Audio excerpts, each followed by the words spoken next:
Terima kasih atas kesempatan untuk kali ini. Kita di sini akan berbagi tentang penerapan budaya positif yang kita lakukan di sekolah. Sebelum kita mulai diskusi, pada kesempatan ini yang terhormat Bapak Kadek Dwi Antara selaku Kepala Sekolah SD Negeri 2 Buruan dan rekan-rekan guru yang saya banggakan sudah bersedia meluangkan waktunya untuk melakukan diskusi pada kesempatan kali ini. Baik, kita langsung saja. Ini adalah aksi nyata di modul 1.4 yaitu tentang penerapan budaya positif yang akan kita lakukan di sekolah.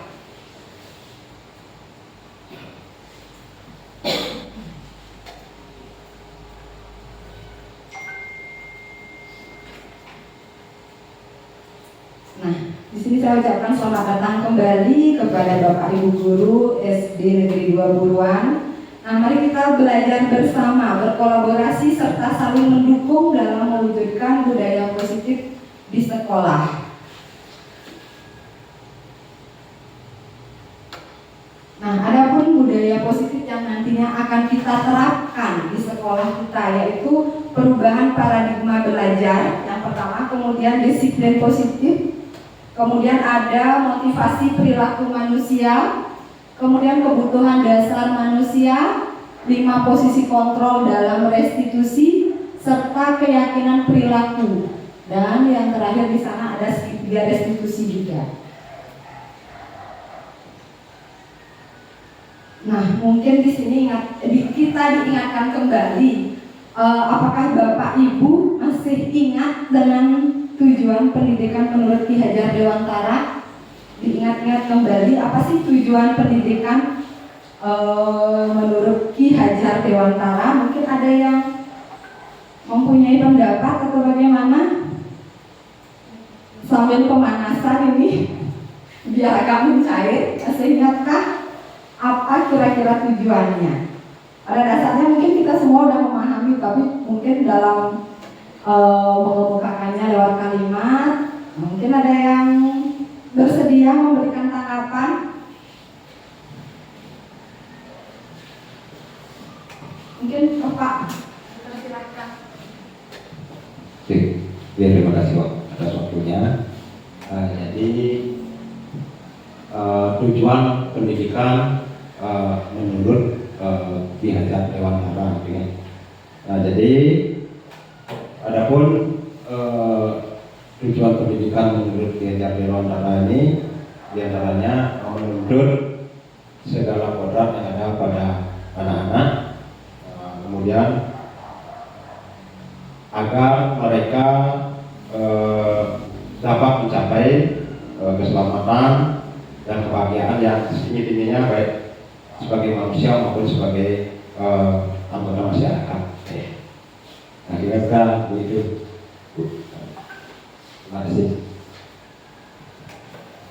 Terima kasih atas penjelasan yang tadi dari Bapak Kadek tentang tujuan pendidikan menurut Ki Hajar Dewantara. Ya, intinya kita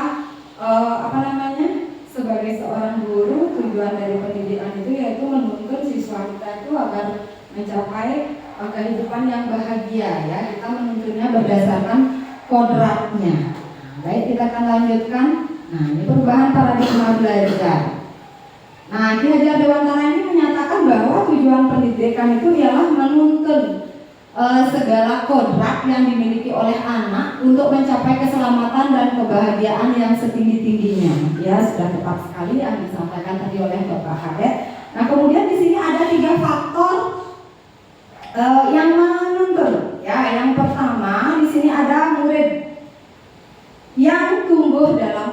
alam dan kodrat zamannya. Nah, hendaknya kita di sini sebagai seorang pendidik kita mampu menuntun siswa sesuai dengan kodrat alamnya dan kodrat zaman. Nah, yang dikatakan kodrat alam di sini bagaimana? Kita sebagai pendidik sekolah dasar, kodrat alamnya bahwa anak-anak itu mungkin kalau di SD cenderung lebih sukanya bermain, ya bercanda, nah seperti itu. Sekarang bagaimana kita menyesuaikan juga dengan kodrat zaman? Mungkin pendidikan dahulu beda sekali sistemnya dengan pendidikan yang sekarang. Kalau misalnya dulu kita mungkin sifatnya itu masih kolonial, nah mungkin, dan sekarang kita sudah berkembang menyesuaikan dengan kodrat zamannya, ya. Nah kemudian di sini faktor yang kedua ada sekolah, ya.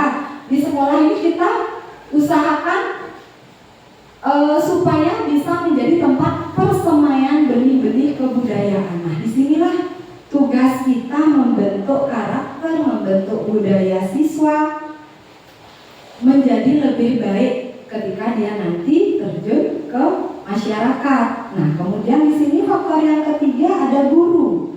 Nah, kita lah di sini berperan sebagai istilahnya fasilitator, kita yang menuntun murid sesuai dengan kodratnya. Istilahnya kalau misalnya siswa itu dia sudah memiliki bakat, sudah memiliki potensinya masing-masing, sekarang kita lah yang memfasilitasi, kita lah yang menuntun. Istilahnya siswa itu diibaratkan kertas yang sudah ada apa? Dia sudah ada sketsanya. Sekarang tinggal kita yang mempertebal sketsa tersebut agar siswa itu bisa apa istilahnya itu berkembang sesuai dengan potensi yang dia miliki. Nah, untuk selanjutnya, nah di sini ada perubahan paradigma belajar. Nah, sebuah budaya itu akan terbentuk dan semakin kuat ketika semua warga sekolah, khususnya murid, melakukan pembiasaan yang positif. Nah, pembiasaan yang positif ini dilaksanakan secara konsisten, istilahnya kontinu, ya, berkelanjutan. Nah, agar terbentuk profil pelajar Pancasila sesuai dengan kurikulum yang kita terapkan pada saat ini, ya.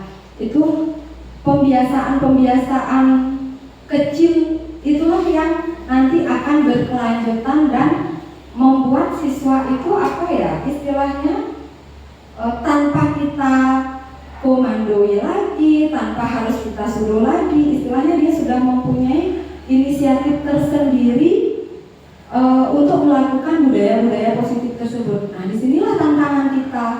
Mungkin terlihat sederhana sekali, ya, istilahnya misalnya seperti membuang sampah pada tempatnya.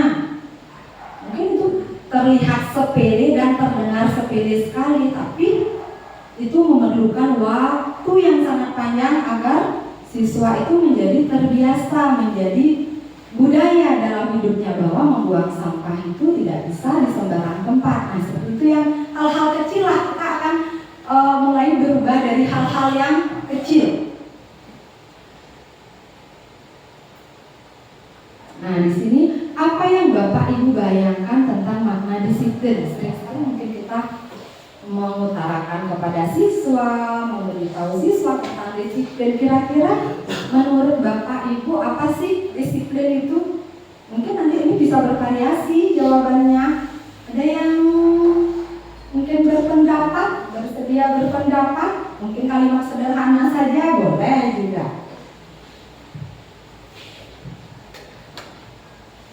Terima kasih atas kesempatannya. Di sini menurut saya disiplin itu adalah memutuskan atau menghormati guru pada saat contohnya siswa menemui guru di halaman sekolah mengucapkan Om Swastiastu, mungkin seperti itu salah satu contohnya. Mungkin yang lain bisa menambahkan. Terima kasih kepada Ibu Putri tentang penjelasannya. Kalau menurut Ibu Putri mungkin disiplin itu dimaknai dengan rasa hormat, dia mau patuh, taat, mungkin seperti itu, ya. Nah, sebenarnya pasti kalau secara istilahnya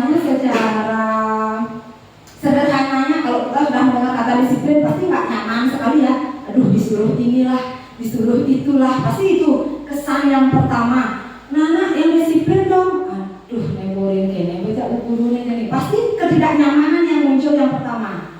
Pasti rasa tidak nyaman, pasti ada peraturan yang lain lagi. Tapi kalau kita artikan, justru disiplin itu adalah sesuatu yang memerdekakan. Coba bayangkan, kalau kita disiplin, istilahnya 5 menit sebelum belajar kita membiasakan membaca 5 menit sebelum belajar. Kalau sudah disiplin seperti itu, nanti mungkin dengan pelajaran-pelajaran yang lain itu kita akan merdeka. Teman yang tidak melakukan disiplin membaca dengan teman yang sudah melakukan disiplin membaca mungkin akan berbeda. Mungkin yang sudah melakukan disiplin membaca dia akan lebih percaya diri, dia tahu pengetahuan yang lebih dari temannya yang lain. Tapi kesannya di sana tidak nyaman kan? Pasti tidak nyaman. Ya, ada pemaksaan. Nah, sekaranglah tantangan kita gimana ketika dia melakukan suatu disiplin itu bisa menjadi sebuah budaya dalam dirinya sendiri. Itu pasti ketidaknyamanan yang pertama muncul itu pasti ketidaknyamanan. Kita mendengar kata disiplin, ada aturan. Nanti kalau saya tadi disiplin ada hukuman. Pasti itu yang pertama akan muncul di bayangan anak-anak. Kadang-kadang kita juga seperti itu kan. Kalau kan disuruh disiplin pasti waduh nanti apa nih kalau saya nggak disiplin bagaimana? Nah, pasti itu yang akan muncul. Nah, di sini kita jelaskan lagi tentang disiplin positif. Nah, kebanyakan orang akan menghubungkan kata disiplin itu dengan tata tertib, teratur, kepatuhan pada peraturan. Ya, dalam budaya, di sini ada kata disiplin berarti dimaknai menjadi sesuatu yang dilakukan seseorang kepada orang lain untuk mendapatkan kepatuhan. Nah, kita cenderung menghubungkan kata disiplin itu dengan ketidaknyamanan, ya. Kurang jelas sih saya sedikit ya. Nah, di sini ada disiplin positif. Nah, padahal seorang yang memiliki disiplin diri berarti mereka bisa bertanggung jawab terhadap apa yang dilakukannya. Nah, karena mendasarkan tindakan mereka pada nilai-nilai yang universal, istilahnya kepada norma yang dianggap positif. Ya, berarti mereka apa yang mereka kerjakan, apa yang mereka lakukan itu bisa dipertanggungjawabkan berdasarkan norma yang dianggap positif. Nah, di sini tantangan kita untuk menciptakan disiplin positif. Tentunya bukan lagi menggunakan hukuman. Kalau dulu zaman kolonial, pendidikan kolonial, pasti kita sebagai seorang guru itu penghukum mungkin ya, yang paling pertama ya. Gak jarang mungkin seorang guru itu bawa penggaris, ya seperti itu. Nah, sekarang mungkin peruntukan penggarisnya itu kita ubah. Kalau dulu mungkin pakai noel, mungkin sekarang peruntukannya dirubah, ya. Nah, kemudian selain menciptakan disiplin positif, tentunya bukan lagi menggunakan hukuman, melainkan dengan pembiasaan positif yang murid yakini tentang nilai kebajikan. Nah, hukuman itu kita hilangkan, kita menggunakan pembiasaan yang positif. Istilahnya kalau hukuman itu mungkin kesannya negatif ya.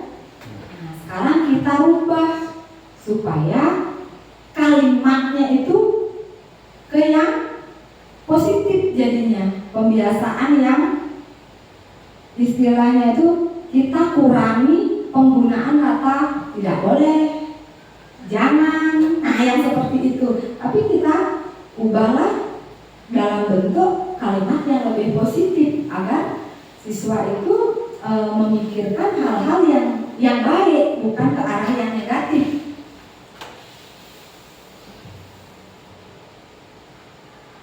Nah, jadi tugas kita sebagai seorang pendidik untuk menciptakan murid-murid yang memiliki disiplin diri sehingga mereka bisa berperilaku sesuai dengan nilai-nilai kebajikan.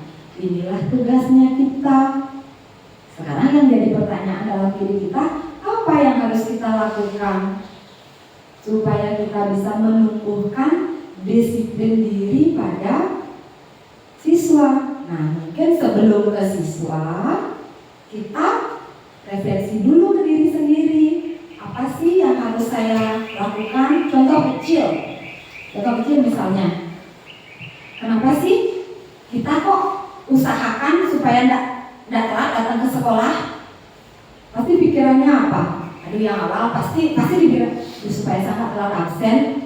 Nanti bagaimana? Pasti itu pikiran kita di awal. Tapi usahakan untuk yang seperti itu tuh supaya tumbuh memang dari dalam diri kita sendiri dulu, bahwa oh saya mau datang lebih awal ke sekolah, saya ingin dapat pujian, saya ingin dipuji, saya ingin mendapatkan sesuatu yang lebih, saya ingin mendapatkan pengakuan. Itu misalkan. Sekarang bagaimana cara kita merubah pikiran atau mindset kita bahwa kalau kita ke sekolah datang lebih awal ataupun sebelum bel berbunyi, itu adalah merupakan disiplin diri kita sendiri, tidak ada sangkut pautnya dengan entah itu ingin mendapatkan pujian, mendapatkan pengakuan, dan seperti itu. Mari kita sama-sama menumbuhkan itu di diri siswa. Nah, di sini ada motivasi perilaku manusia, ya. Yang kita bicarakan tadi. Nah, dalam motivasi perilaku di sini, terkadang kita melakukan sesuatu karena menghindari rasa sakit atau ketidaknyamanan. Terkadang kita juga melakukan sesuatu untuk mendapatkan apa yang kita mau. Nah, jika boleh saya tahu, apa alasan Bapak Ibu hadir ke sekolah tepat waktu? Nah, sama pertanyaan, apakah karena untuk menghindari ketidaknyamanan, ataukah menghindari dari rasa sakit? Rasa sakit yang di sini tuh mungkin ditegur oleh atasan, mungkin ya. Kan mau orang, kalau saya nanti ke nomor, saya ditegur sama atasan saya. Nanti saya dipanggil mungkin oleh pihak terkait kalau misalnya saya datang terlambat ke sekolah, misalkan seperti itu. Apakah karena itu saja alasan Bapak Ibu mungkin hadir ke sekolah itu mengusahakan tepat waktu, istilahnya. Nah, disinilah kita memunculkan apa? Motivasi perilaku manusia itu. Kita memunculkan motivasi dalam diri kita sendiri. Nah, di sini ada beberapa motivasi perilaku manusia. Ada motivasi eksternal, kemudian ada motivasi internal. Nah, kalau eksternal itu berarti motivasi yang datangnya dari luar, ya. Nah, kemudian kalau internal, iya, menghargai nilai-nilai kebijakan diri sendiri yang kita sangat perlukan, yang perlu kita tumbuhkan di sini. Yang lebih yaitu mungkin motivasi internal kita, ya, supaya tidak tidak tergantung sama orang lain. Oh, saya ingin mendapatkan pengakuan, baru saya harus melakukan ini supaya saya terlihat baik, supaya saya mendapatkan pujian, baru saya akan melakukan hal ini. Nah, sekarang yang terpenting adalah motivasi internalnya yang tumbuh dari diri kita sendiri.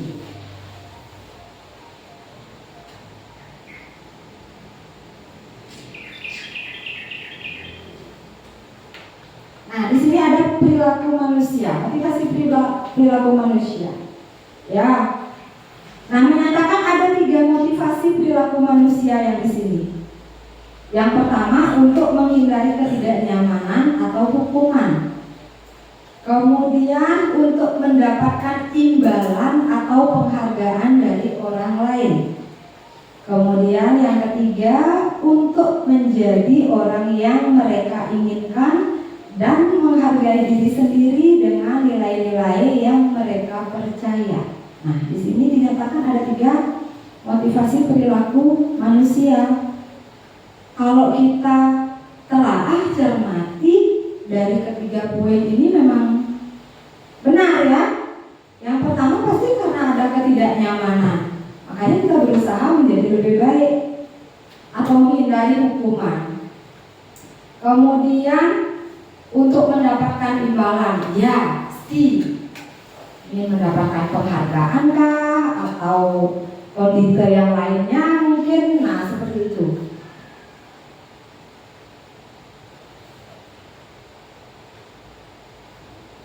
Nah, di sini tugas kita yang tadi kita sudah bicarakan, yaitu menciptakan murid-murid yang memiliki motivasi internal dalam dirinya. Ya, nah di sini murid akan berperilaku sesuai dengan nilai-nilai kebijakan karena keinginannya sendiri. Nah, inilah tantangan terberat kita, supaya dia tidak terikat dengan aturan, tidak terbebani dengan adanya hukuman atau sanksi. Bagaimana cara kita menumbuhkan motivasi internal dalam dirinya? Nah, istilahnya kalau kita sebagai seorang guru pasti sudah sering ya menerapkan seperti itu.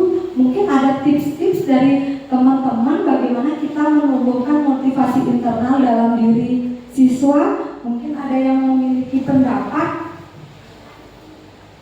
bagaimana kita menumbuhkan motivasi internalnya. Mungkin berdasarkan pengalaman Bapak Ibu di kelas atau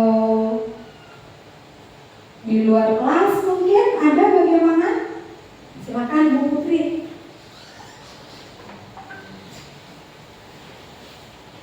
Terima kasih atas kesempatannya. Jadi yang pertama mungkin dengan cara misalnya contohnya di kelas ya, memberikan pembelajaran yang menarik agar siswa Rike lebih ingin iya mungkin lebih termotivasi. Seperti sekarang mungkin menggunakan proyektor, jadi para siswa semua pasti ingin tahu apa yang akan diberikan oleh Bu Guru. Jadi seperti itu salah satunya. Mungkin yang lain bisa menambahkan. Mungkin Bapak Ibu yang lain. Kalau tadi Ibu Putri untuk memunculkan atau menciptakan motivasi internal dalam diri siswa itu mungkin dengan gaya pembelajaran yang menarik bisa, mungkin dengan membuat sekali lagi games yang membuat dia merasa tertarik, istilahnya itu tertantang lah untuk mengikuti pembelajaran. Mungkin secara tidak langsung nanti dia akan menjadi suatu pembiasaan, dia muncul dalam dirinya, oh oke, ini Bu Guru sudah memberikan saya seperti ini. Paling tidak dia tumbuh dalam kesadarannya akan melakukan hal-hal tersebut berdasarkan kemauannya sendiri. Nah, kemudian kita lanjutkan. Nah, di sini. Lalu bagaimana jika murid datang ke sekolah tidak tepat waktu? Di sini apakah ada hukuman, ada konsekuensi, ada restitusi? Menurut Bapak Ibu yang mana kira-kira? Apakah menghukum?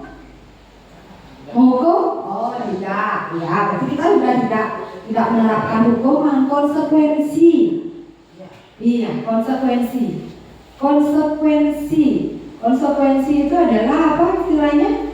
Pengganti ya, pengganti dari apa yang dia sudah lakukan. Misalnya kalau misalnya dia tidak tepat waktu datang ke sekolah, mungkin konsekuensinya apa? Kita sudah melakukan kesepakatan mungkin dengan siswa ya, apa konsekuensinya? Nah, kemudian itu di sana ada restitusi. Nah, restitusi di sini mungkin kata-kata baru ya yang teman-teman dengar. Restitusi di sini adalah suatu kegiatan atau suatu tindakan yang bisa kita lakukan dengan mengajak siswa itu berdialog. Nah, nanti restitusi itu kita akan jelaskan di setelah ini pokoknya restitusi akan ada.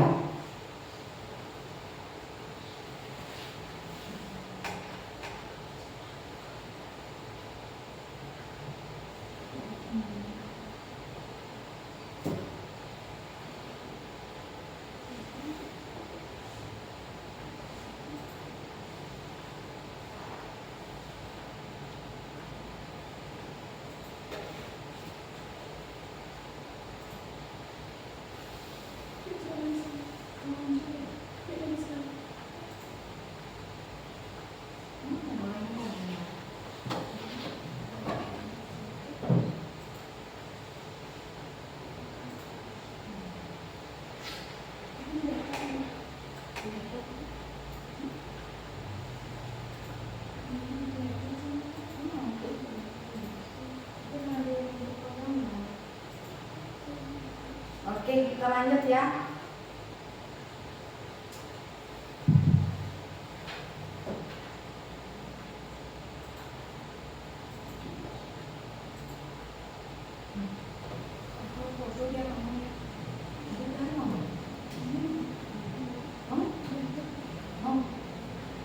Mungkin karena ada sedikit trouble, link yang saya bagikan bisa dibuka mungkin ya. Bisa. Oke, di sana. Iya. Link yang saya bagikan itu mungkin di sana ada tabel. Ada ya?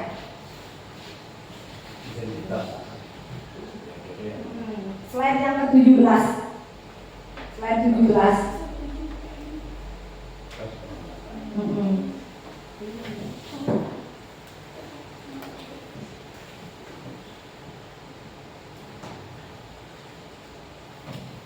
Nah, di sana ada identitas sukses, ya, ada identitas gagal.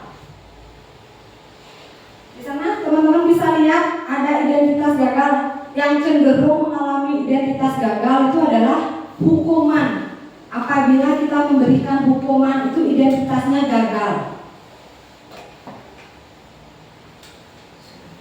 Nah, di sana di tabelnya tersebut sudah ada penjelasan sesuatu yang menyakitkan harus terjadi. Pasti kalau kita memberikan hukuman itu akan ada rasa apa?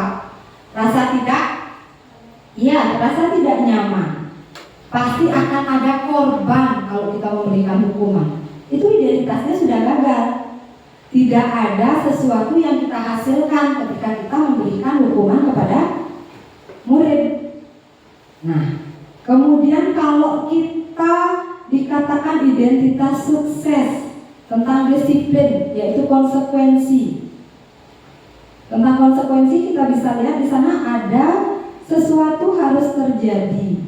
Ya, kalau restitusi itu merupakan pilihan. Kita mampu memberikan konsekuensi itu apa? Istilahnya pengganti. Kalau misalnya dia tidak mengerjakan PR, apakah kita suruh dia untuk maju ke depan kelas untuk mengangkat satu kakinya? Apakah itu dapat? Iya, hukuman. Berarti tidak akan, tidak akan menghasilkan apa-apa. Nah, kita gunakan apa? Konsekuensi. Bisa mungkin dengan apa istilahnya, memberikan dia mengerjakan kesempatan dia untuk mengerjakan tugas. Kemudian kalau restitusi, seperti yang saya katakan tadi, kita melakukan dialog. Mungkin kita tidak bisa mengejar langsung siswa itu, kenapa kamu tidak buat PR, malas sekali kamu, itu misalkan. Tapi kita bertanya mungkin apa alasan dia sampai tidak membuat PR. Mungkin kita tidak pernah duga kan alasannya. Siapa tahu dia membantu orang tuanya kah di rumah atau bagaimana kan? Itulah dalam dialog segitiga restitusi itu yang kita lakukan supaya kita bisa mengidentifikasi masalahnya, kemudian kita bisa apa istilahnya mencari solusi yang terbaik untuk anak tersebut. Nah, seperti itu. Ini di slide-nya nggak mau kelihatan loh.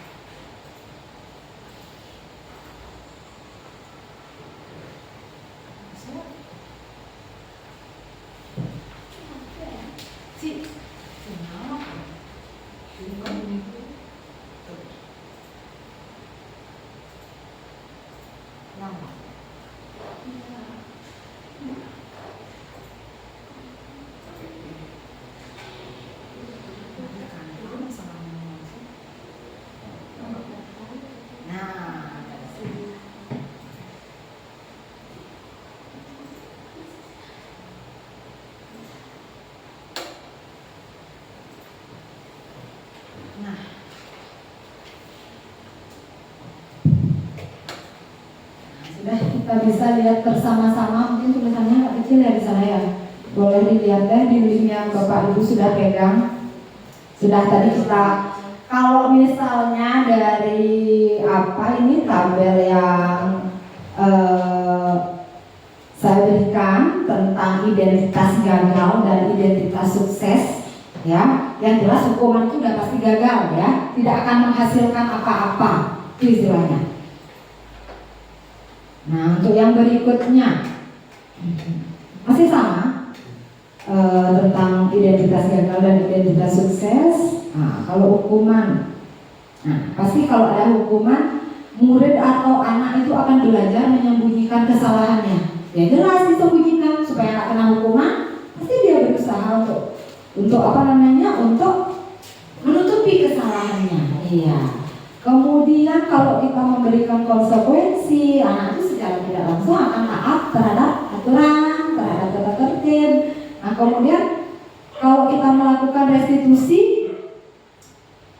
murid atau anak akan belajar memecahkan masalah.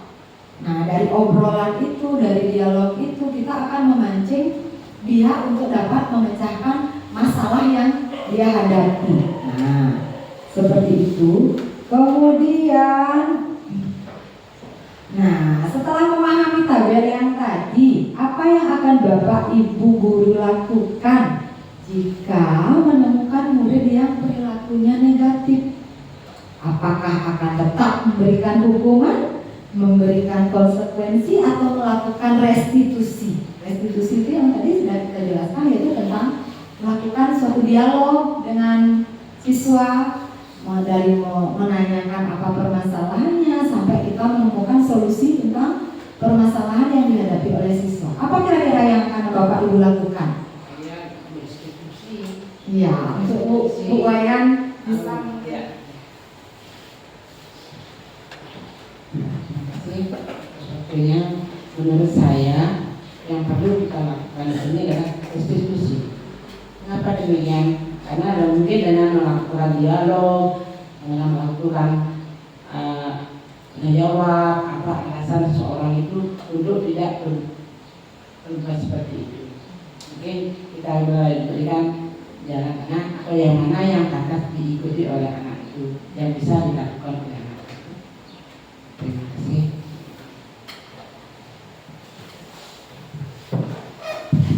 Oke, terima kasih kepada Ibu Ayan, tadi sudah memberikan sedikit tips ya bagaimana atau penjelasannya bagaimana apabila kita menemukan murid yang perilakunya negatif, mungkin dengan melakukan restitusi ya, melakukan dialog, kayaknya itu lebih efektif. Iya, lebih efektif kita dapat memecahkan masalah yang dihadapi oleh siswa. Yang jelas hukuman itu kita udah potong ya. Tidak ada hukuman lagi. Nah, di sini kenapa ini jadi tidak jelas? Bisa dilihat di linknya Bapak Ibu. Di sini ada tindakan guru. Kemudian di sini apakah perbedaan antara hukuman dan konsekuensi. Dari beberapa tindakan itu teman-teman guru bisa lihat yang mana termasuk konsekuensi, yang mana termasuk hukuman. Bisa dilihat di linknya, di sini agak ngeblur.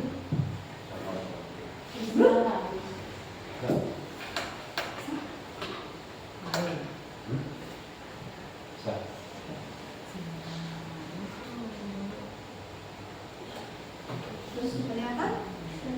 Kelihatan?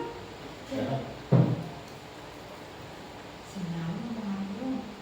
Penonton saya kelihatan. Bisa saya. Bisa? Bisa dilihat? Bisa. Bisa. Ini sini ngobrol. Kira-kira dari sekian tindakan yang mana termasuk hukuman, yang mana termasuk konsekuensi? Lari mengelilingi lapangan itu hukuman. Kelas hukuman fisik itu. Iya, lari mengelilingi lapangan. Ini hukuman. Push up 15 kali hukuman juga. Hukuman, ya. Menggantikan juga ya konsekuensi, menggantikan tindakan yang telah dibedakan. Konsekuensi menyisihkan tumpahan air di meja tulis karena konsekuensi juga disuruh untuk mengenakan sepatu seharian di sekolah karena tidak mengenakan sepatu hitam. Karena dia tidak menggunakan sepatu hitam, disuruh tidak menggunakan sepatu seharian di sekolah. Hukuman. Iya.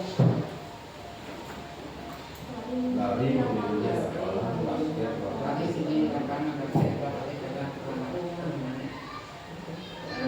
hukuman lari mengelilingi lapangan. Termasuk hukuman ya.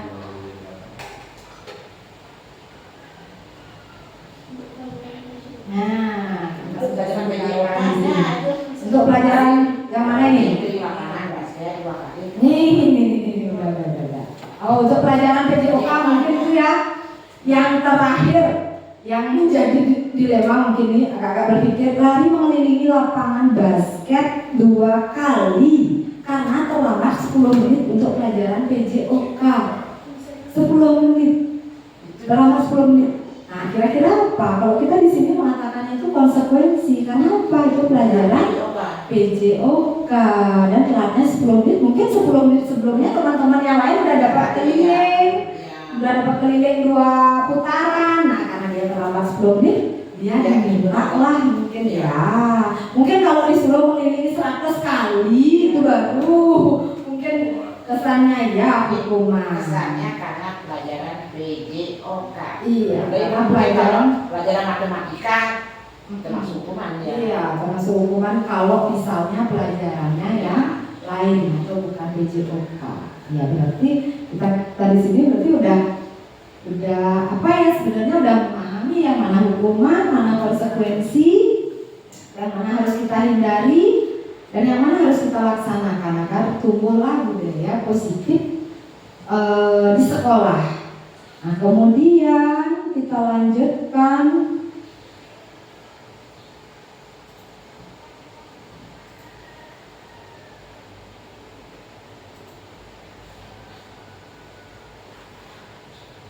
Nah, sudah kita bahas tadi ya tentang hukuman. Nah, istilahnya di sini kesimpulannya. Nah, pemberian hukuman itu akan membentuk identitas gagal.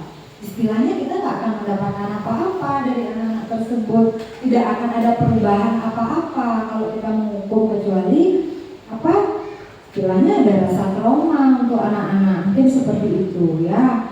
Nah, kemudian untuk membentuk identitas sukses pada murid, kita bisa melakukan konsekuensi atau restitusi. Nah, yang tadi mungkin masih bertanya-tanya tentang apa itu restitusi.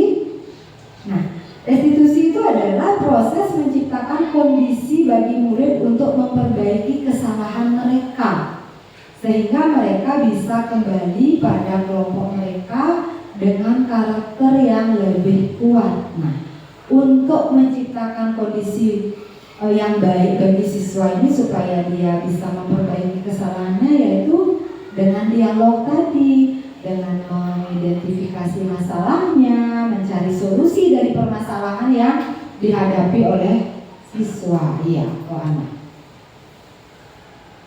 Nah, di sini ada 9 ciri-ciri restitusi, ya.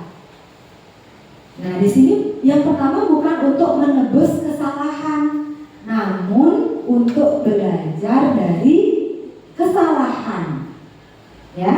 Dia belajar, istilahnya setelah kita melakukan dialog, setelah kita melakukan percakapan, kita berharap kita itu bisa belajar dari kesalahannya dan tidak mengulanginya lagi. Nah, yang di sini kemudian memperbaiki hubungan. Ya. Yang ketiga di sini ada tawaran bukan paksaan. Kita memberikan dia pilihan. Kalau misalnya anak-anak melakukan apa, sebenarnya tidak membuat PR, pilihannya apa? Kita kasih dia tawaran, nanti dia yang akan memecahkan, memikir sendiri juga apa yang harus dia lakukan. Kita mengarahkan dia seperti itu. Nah, kemudian restitusi itu menuntut untuk melihat ke dalam diri. Ya. Kemudian poin yang berikutnya itu restitusi mencari kebutuhan dasar yang mendasari tindakan. Kita nanyain alasannya kenapa kamu tidak mengerjakan PR. Kita tanyakan dulu ke siswanya, jangan mentang-mentang baru yang nggak buat PR, aduh, nggak bisa, males bener, terus dihukum, terus ini. Kita tanya dulu apa yang mendasari tindakannya tersebut. Kemudian restitusi diri adalah cara yang paling baik, tapi memang memerlukan waktu yang lama untuk ini. Nah, makanya Bu, kalau misalnya ini nggak berhasil, saya sudah melakukan restitusi berkali-kali, gimana caranya? Ya gimana? Kita harus terus mencoba dan bersabar tentunya. Nah, kemudian restitusi ini juga fokus, restitusi ini fokus pada solusi. Ya, restitusi ini mengembalikan murid yang berbuat salah pada kelompoknya. Istilahnya setelah dia melakukan kesalahan, melakukan kekeliruan, kita berharap dia belajar dari kesalahannya dan bisa bergaul kembali di teman-temannya. Istilahnya setelah dia melakukan kesalahan tidak ada istilah bully, tidak ada istilah mengejek gitu. Setelah dia sudah sadar dan kesalahannya dan dia siap bergaul pada kelompoknya. Nah, itulah ciri-ciri dari restitusi. Nah, di sini ada kebutuhan dasar manusia, ya. Tapi di sini tidak terlihat jelas. Kalau di link yang saya bagikan, bisa nggak terlihat? Ada 5 di sini sebenarnya. 5 kebutuhan atau pemenuhan dasar kebutuhan manusia di sini. Ada yang pertama, ada kebutuhan untuk bertahan hidup atau survival, ya. Kebutuhan manusia akan kasih sayang dan rasa diterima. Semua ini adalah kebutuhan dasar manusia, tidak dibedakan oleh jenis kelamin. Semua manusia memiliki 5 kebutuhan dasar ini.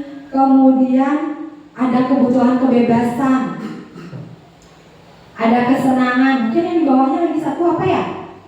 Di sini kepotong ya.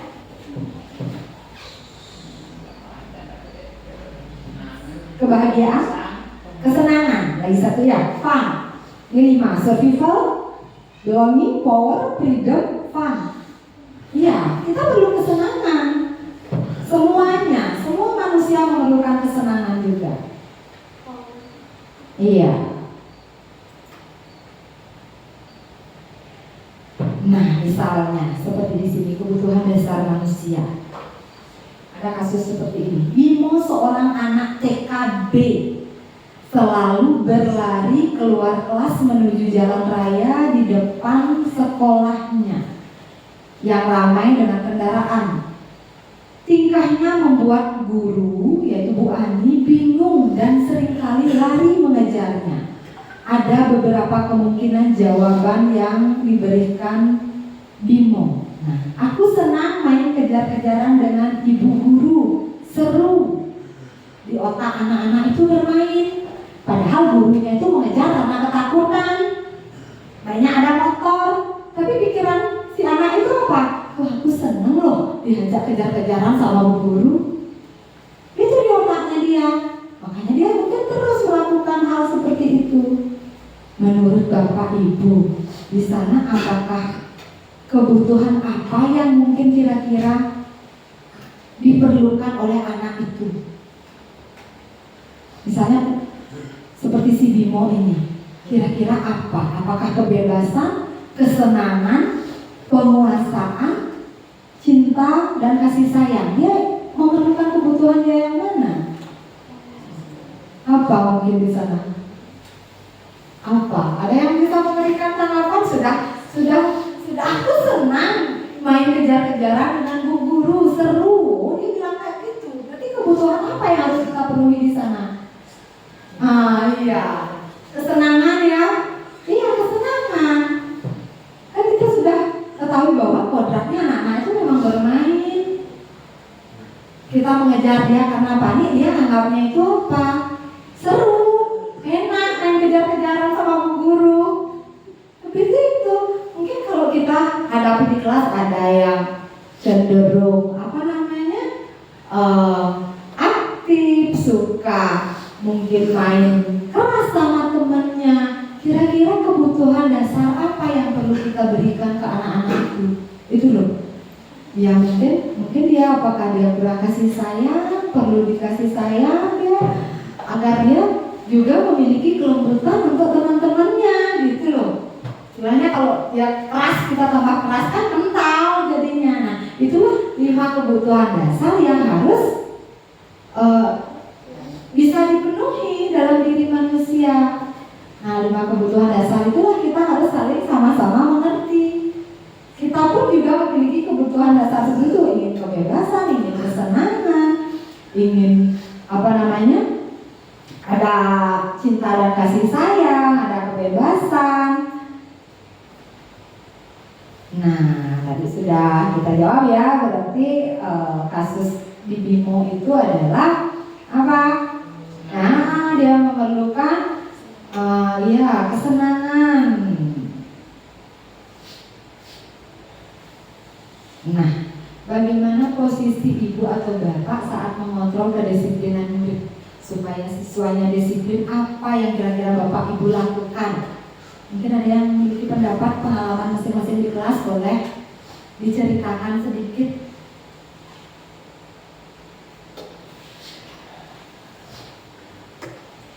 Terima kasih atas waktu yang telah diberikan kepada saya. Posisi saya sebagai guru untuk mengontrol kedisiplinan murid di kelas, yang pertama pasti memberikan contoh. Karena apalagi anak SD itu sifatnya masih meniru, apa yang dilihat itulah yang akan dilakukan. Jadi kita harus memberikan contoh terlebih dahulu. Dan yang kedua, memberikan kesadaran. Kesadarannya dengan cara apa? Dengan cara ya diberi sedikit cerita tentang apa gitu, dan dampaknya apa. Mungkin dia akan memilih, kalau saya berlaku seperti ini, apa yang saya akan dapatkan, seperti itu. Jadi dengan itu diharapkan siswa mampu untuk melakukan kedisiplinan, khususnya disiplin positif. Terima kasih. Terima kasih untuk Ibu Ketua. Di sini sudah menjelaskan pengalamannya mungkin di kelas ya, untuk menciptakan atau mengontrol kedisiplinan murid. Mungkin salah satunya dengan memberikan contoh ya, menumbuhkan kesadaran siswa. Nah di sini sebenarnya ada 5 posisi kontrol yang dimiliki oleh guru. Yang pertama itu ada penghukum. Kayaknya untuk yang poin pertama ini udah garis merah dan tidak boleh lagi ya. Pembuat rasa bersalah. Pembuat rasa bersalah ini juga harus kita kurangi. Istilahnya kita memberikan dia sebuah pernyataan supaya dirinya itu gimana ya, istilahnya merasa bersalah. Saya melakukan ini merasa bersalah, itu akan menimbulkan traumatik tersendiri di anak-anak.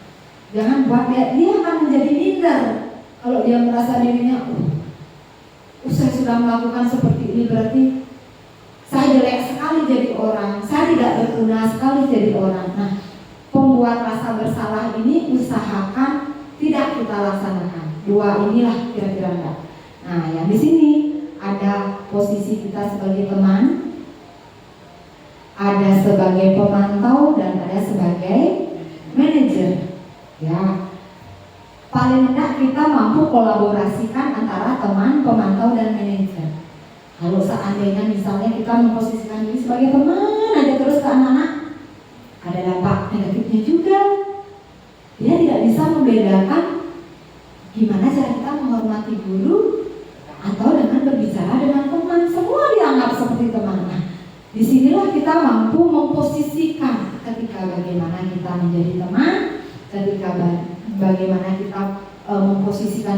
sebagai pemantau, dan ketika bagaimana kita memposisikan diri sebagai manajer, ya manajer.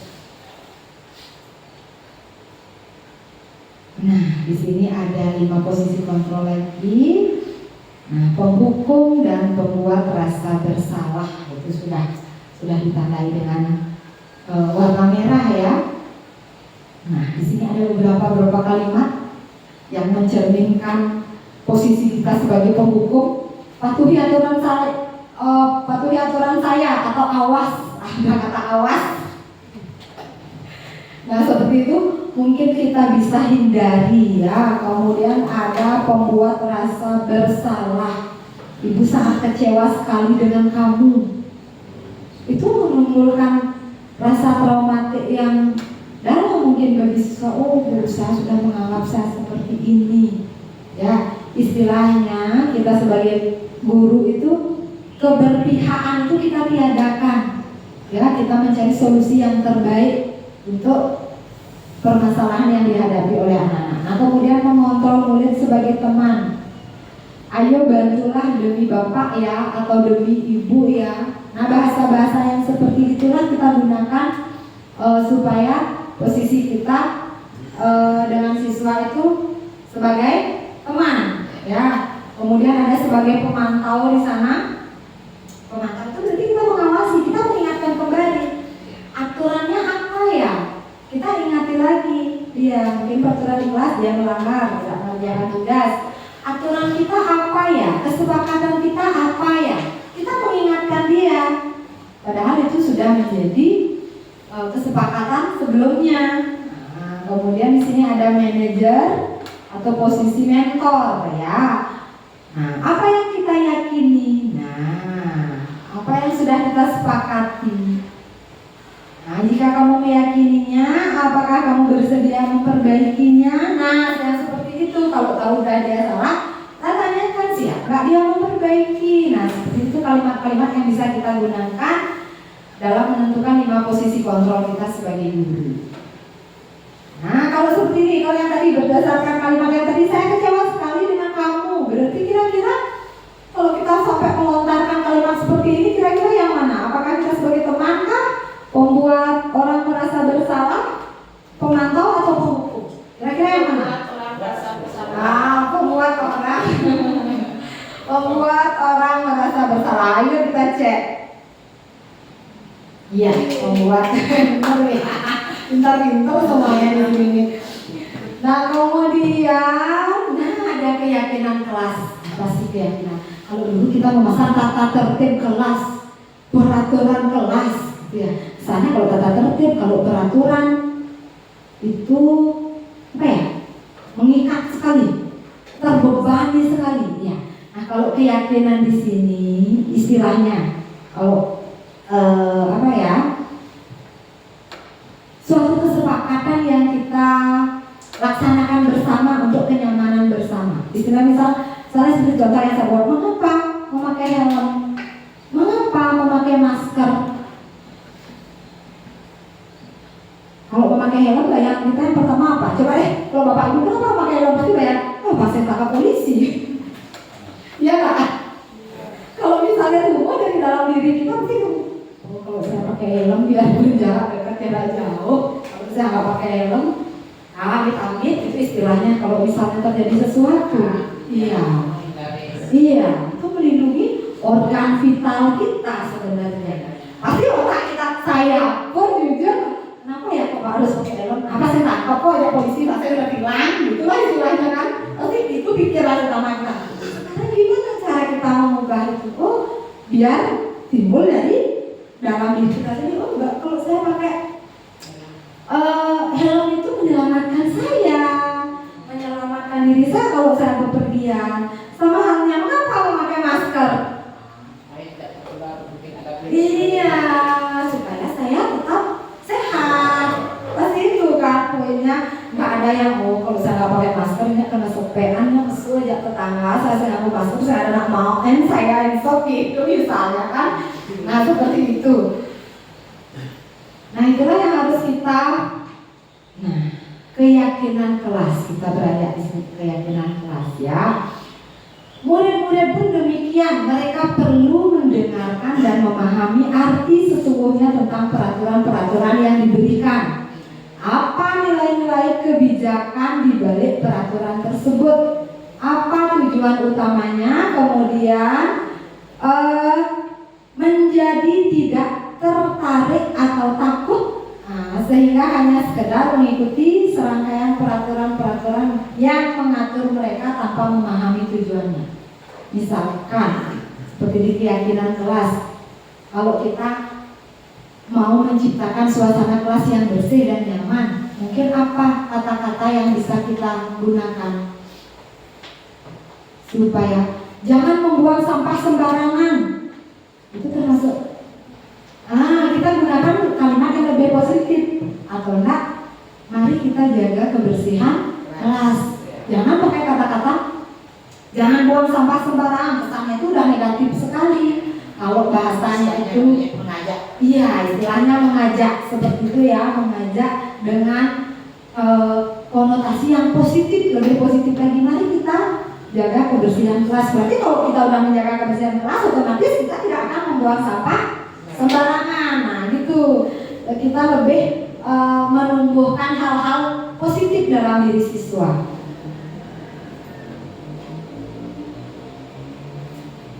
Nah, di sini keyakinan kelas ini bersifat lebih abstrak dari peraturan. Istilahnya abstrak di sini lebih luas ya, lebih luas mungkin ya. Kemudian kalau peraturan itu kan lebih rinci dan konkret, detail itu istilahnya. Kemudian keyakinan kelas berupa pernyataan-pernyataan universal. Kemudian pernyataan keyakinan kelas senantiasa dibuat dalam bentuk positif. Tadi udah kita bilang juga, misalnya kita ingin siswa kita tetap menjaga kebersihan kelas, kita gunakan bahasa yang positif. Marilah kita jaga kebersihan kelas. Nah, seperti itu ya. Dan keyakinan kelas sebaiknya sesuatu yang dapat diterapkan di lingkungan tersebut ya.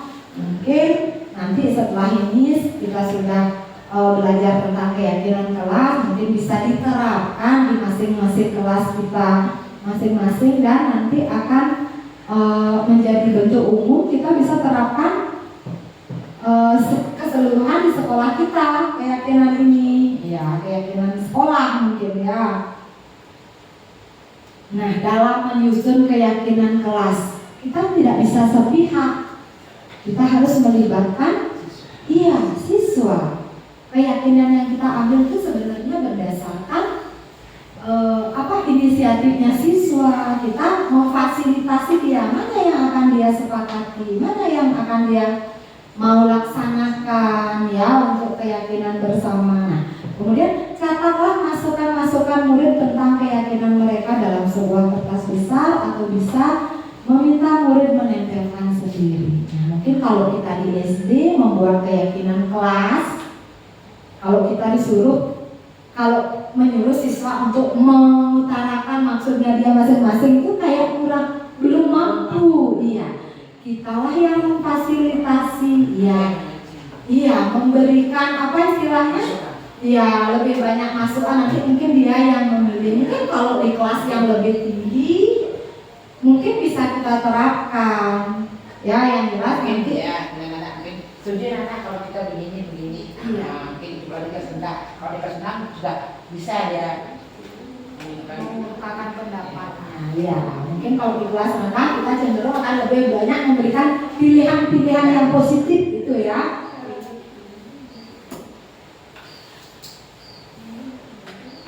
Nah, di sini saya juga sudah mencoba membuat keyakinan kelas 1 ya. Apa sih yang akan kita terapkan, kita yakini di kelas itu akan bisa kita laksanakan. Yang pertama itu kita bersikap baik dan jujur ya. Mungkin nanti dari keyakinan kelas ini kita bisa tempel di kelas masing-masing agar siswa lebih ingat. Kemudian kita saling menghormati. Kalau kita saling menghormati di sini sudah termasuk apa? Tidak mengejek lah, tidak apa lagi istilahnya, kalau kita di sekolah istilahnya kalau menghormati istilahnya tidak menjelek-jelekan, tidak menghina, tidak berantem kan, saling menghormati dan masuk. Makanya kita membuat keyakinan keras itu kata-katanya universal, kita buat kata-kata yang umum. Kemudian kita saling mendengarkan. Saling mendengarkan di sini bagaimana? Supaya kita apa?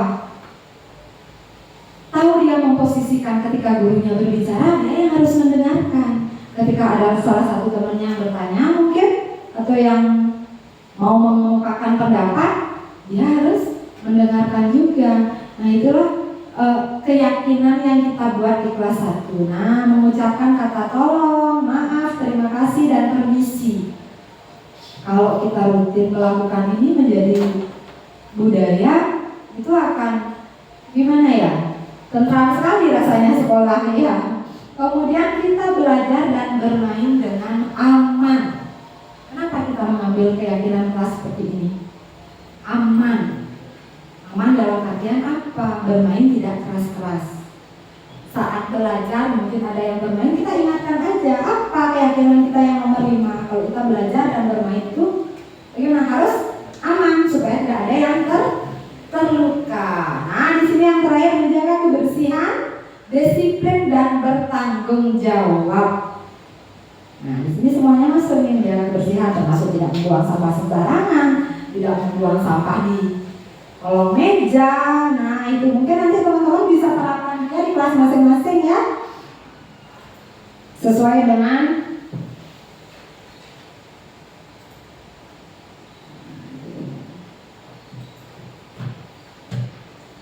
nah, di sini kita ulas kembali tentang segitiga restitusi.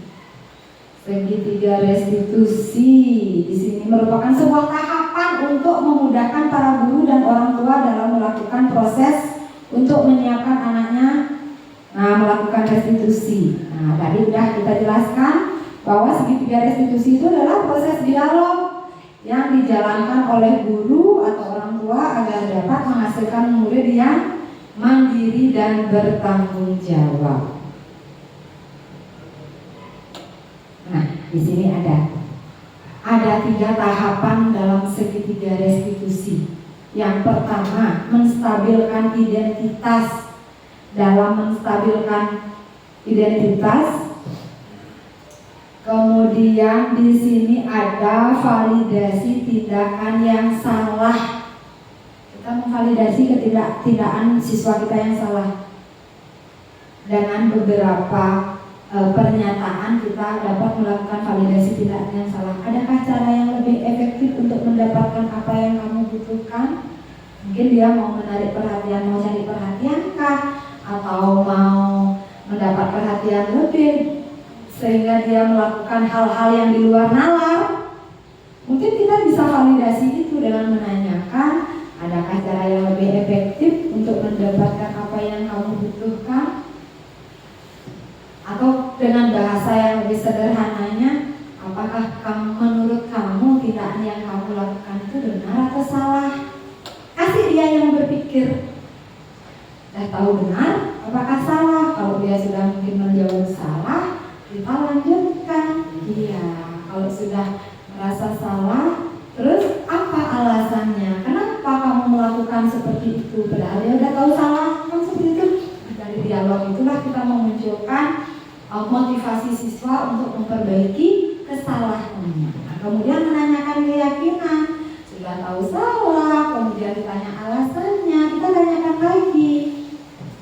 Apakah menurut kamu ini melanggar keyakinan enggak? Apa yang kita sepakati di awal, apa yang kita bicarakan di awal, kita ingatkan kembali dia supaya dia bisa berbenah, dia memperbaiki kesalahannya. Nah, diharapkan kita mampu melakukan segitiga restitusi ini. Nah, meskipun memerlukan waktu dan proses yang cukup lama. Ya, istilahnya kalau mencari sesuatu yang baik itu tidak bisa instan kita. Iya, memerlukan proses. Nah, di sini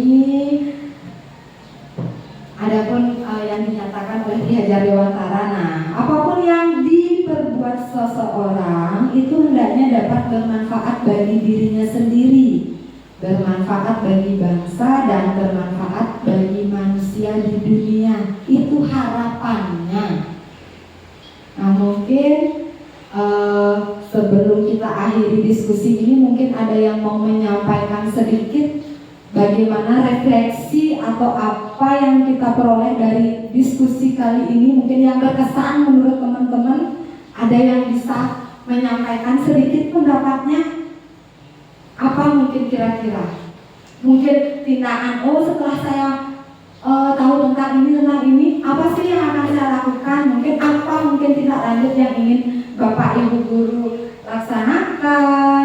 Ini loh yang harus saya perbaiki, ini loh yang akan saya lakukan. Mungkin ada yang bisa memberikan sedikit pendapatnya atau refleksinya tentang, ya, betul, dipersilakan. Terima kasih atas waktu yang telah diberikan kepada saya. Refleksi yang saya dapatkan setelah tadi memberikan pemaparan materinya tadi, mungkin saya harus lebih sabar dalam mengajar murid. Apalagi kalau ada murid yang melakukan kesalahan, jangan langsung dijudge. Kamu lo gini. Tanyakan alasannya apa. Siapa tahu ada alasan tersembunyi yang tidak kita tahu. Gimana kondisinya dia pada saat itu harus yang saya lakukan. Terima kasih. Mungkin ada teman-teman yang lain? Nah, kurang lebih seperti itu ya. Saya berharap apa yang kita diskusikan pada kesempatan ini bisa bermanfaat untuk diri kita sebagai seorang pendidik, mendapatkan apa istilahnya ya, kita lebih banyak sharing lah di sini, mendapatkan pengalaman dari masing-masing kelas yang Bapak Ibu guru ajar, berbagi informasi, berbagi praktek baik. Disinilah kesempatan kita untuk istilahnya saling mengisi. Meskipun saya di sini berbicara di depan, belum tentu saya sepenuhnya isi. Justru saya mungkin akan lebih banyak belajar dari teman-teman yang lain. Berdasarkan pengalaman ibu guru kelas 3 misalnya, seperti ini. Berarti saya harus menerapkannya di kelas saya. Berdasarkan pengalaman ibu guru kelas 2, kelas 4. Mungkin itu yang dapat saya ambil dari kegiatan diskusi kita kali ini. Refleksi untuk diri saya, mungkin lebih banyak berbenah lagi tentang cara kita mendidik, memfasilitasi siswa. Itu yang saya dapatkan pada diskusi kita pada kesempatan kali ini. Hanya sekian mungkin yang dapat saya sampaikan tentang hal-hal yang perlu kita lakukan dalam melaksanakan budaya positif di sekolah. Atas waktu dan kesempatannya saya ucapkan terima kasih, karena tadi saya tidak awali dengan panganjali, saya juga tidak akhiri dengan Paramasanti. Saya ucapkan terima kasih kepada teman-teman. Untuk sekarang kita bisa acara bebas. Terima kasih.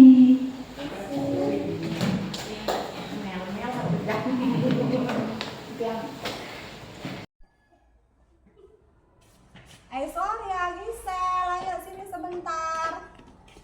Ayo masuk dulu.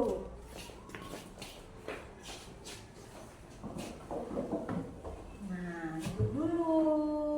Ada yang bisa ceritakan enggak? Tadi gimana? Kok katanya kalian bertengkar?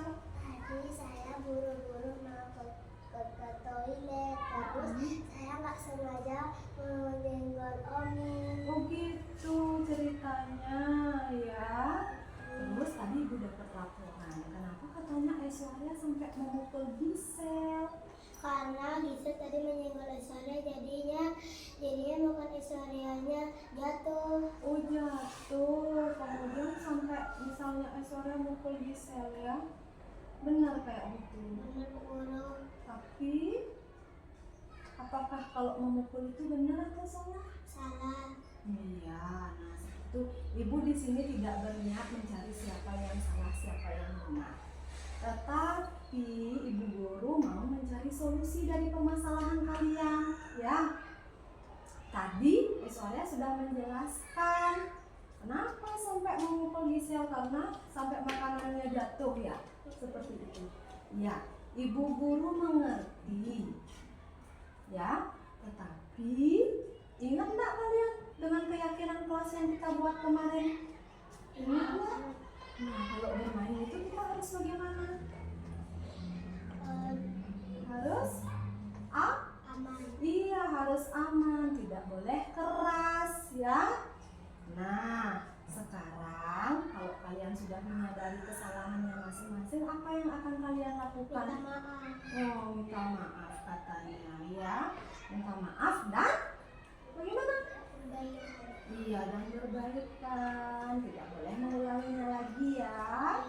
Nah, sekarang karena kalian sudah menyadari apa yang menjadi salah kalian dan ibu guru juga senang kalian mau minta maaf, saling minta maaf dan tidak akan mengulanginya. Sekarang ibu minta kalian bersalaman dulu berdua, berbaikan ya, tidak boleh berantem lagi ya. Terima kasih Gisel dan Aishwarya. Sekarang kalian bisa kembali ke kelas. Iya, kelas.